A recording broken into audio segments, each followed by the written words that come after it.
기분 좋은 알림. 배당금이 입금되었습니다. 삼성전자 우에서 1000만원. 이야, 기분 좋다 라고 했는데 아래 조그맣게 나오죠. 세금 떼고 850만원.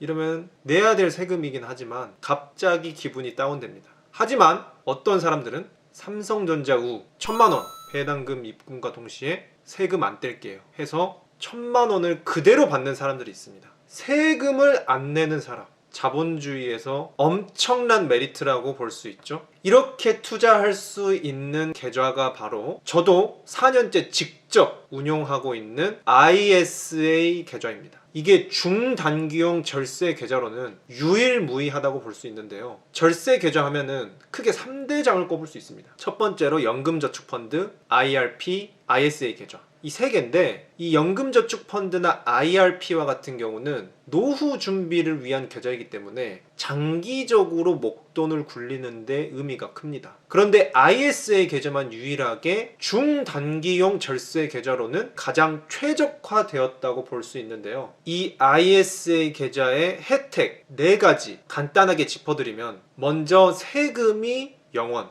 일정 한도까지 이익금에 대해서 세금을 아예 걷질 않습니다. 가장 강력한 혜택이죠. 그리고 두 번째, 낮은 세금입니다. 비과세 한도 이상의 돈도 기존보다 낮은 세금으로 세금을 할인해서 저율 과세합니다. 그리고 세 번째는 이 내야 할 세금조차도 늦게 낼 수 있도록 과세를 이연해 줍니다. 자본주의에서는 내야 할 돈은 최대한 늦게 내고 받을 돈은 최대한 빨리 받는 게 좋거든요. 그러니까 이자는 따박따박 받으면서 내야 할 세금은 계좌를 해지할 때 만기에 냅니다. 이 자본주의의 장점까지 가져가게끔 혜택을 준다. 그리고 마지막으로 손해본 것까지 합산해서 인정해주는 손익통산이 들어가는데요. 기존의 계좌들에서는 손해본 것은 아쉽지만 손해본 거고 이익금에는 칼같이 세금을 다 떼갑니다. 하지만 이 ISA 계좌에서는 이익금과 손해본 금액을 합산해서 이익이 많이 났더라도 손해를 본 금액이 있다면 그 손해를 본 금액만큼은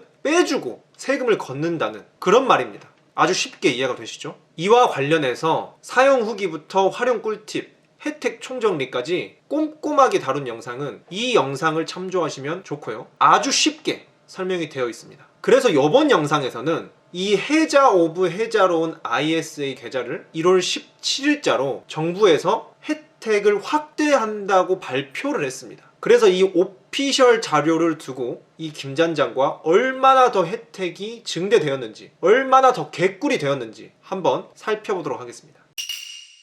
먼저 납입 한도입니다. 이게 혜택이 너무나도 좋기 때문에 계좌에 무한대로 돈을 담을 수는 없겠죠. 한도를 걸어놨는데 기존에는 연간 2천만원씩 총 5년 해가지고 최대 1억 원까지 넣을 수 있도록 했습니다. 1억 원만 보면은 나쁘지 않죠. 그런데 이번 개정안으로 납입 한도는 2배로 늘어나서 연 4천만 원까지 돈을 넣을 수 있고요. 최대 2억 원까지 한도가 확대되었습니다. 그리고 비과세 한도입니다. 이 부분 가장 중요한 핵심 포인트죠. ISA 중개형 계좌는 서민형과 일반형으로 나뉘는데요. 이 둘을 가르는 기준은 제가 뒷부분에서 설명드리겠습니다. 그런데 서민형의 경우는 이익금의 400만 원까지는 세금을 아예 매기질 않았습니다. 그리고 일반형의 경우는 200만 원까지 수익금에 대해서 세금을 매기지 않았는데요. 이번 변경안에서는 이것도 파격적으로 2배 이상으로 확대돼서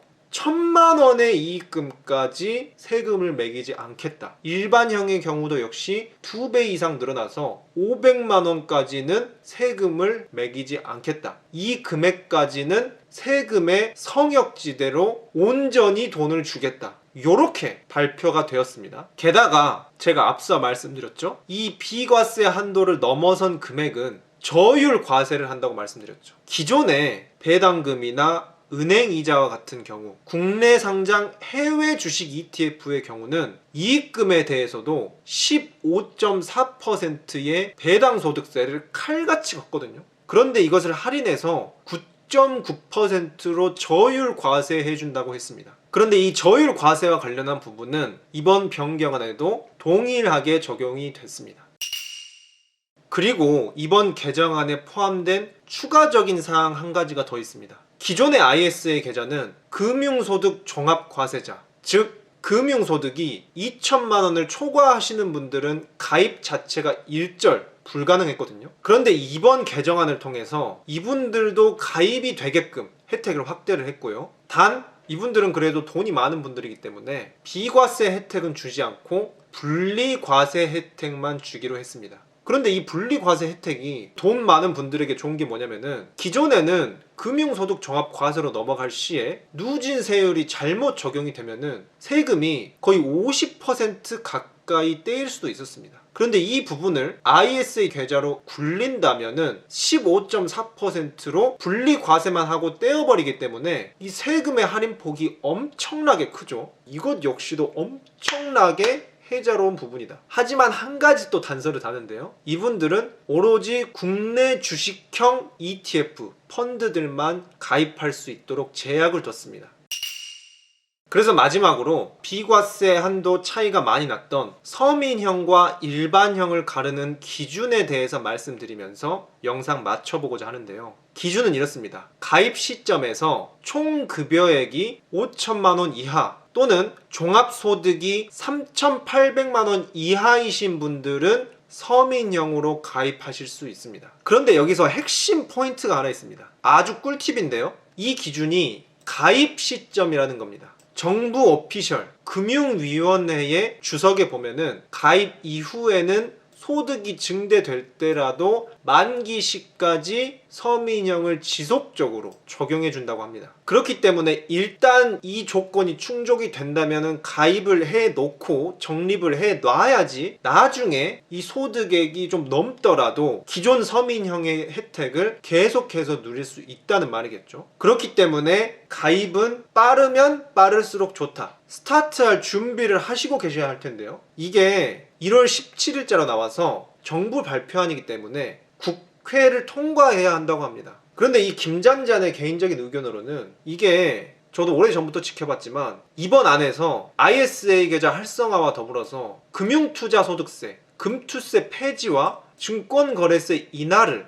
내걸었거든요. 그런데 이 두 가지 포인트는 제가 소개해드리지 않는 게, 이 금투세 자체가 문재인 정부 시절에 나왔던 공약이고 이재명 씨가 대선 후보인 시절에도 금투세 유지와 증권거래세 폐지를 주장했던 걸로 기억하고 있습니다. 그래서 이것은 어느 정도 민주당과의 갈등이 있을 수도 있을 걸로 보이거든요. 그런데 제가 봤을 때는 이 ISA 계좌 활성화에 대해서는 민주당도 딱히 반대할 이유도 없는 데다가 얼마 안 있어서 총선도 있기 때문에 이걸 굳이 반대할 이유는 없을 것 같습니다. 웬만하면은 이 ISA 계좌의 변경안은 거의 통과가 될 것 같은데, 그래서 이 부분 통과되자마자 빠르게 가입하시려면 이 김잔잔 현재 1.93만 명 정도, 지금도 실시간으로 오르고 있는데 2만 명 정도 되는 분들만 구독하시고 혜택 보시고 계십니다. 알림 설정까지 하셔서 빠르게 이런 돈이 되는 정보들 받아가시길 추천드리겠고요. 이와 더불어서 아까 언급드린 절세계좌 3대장 중에서 연금저축펀드와 퇴직연금 관련한 영상들도 일목요연하게 올려드리고 있습니다.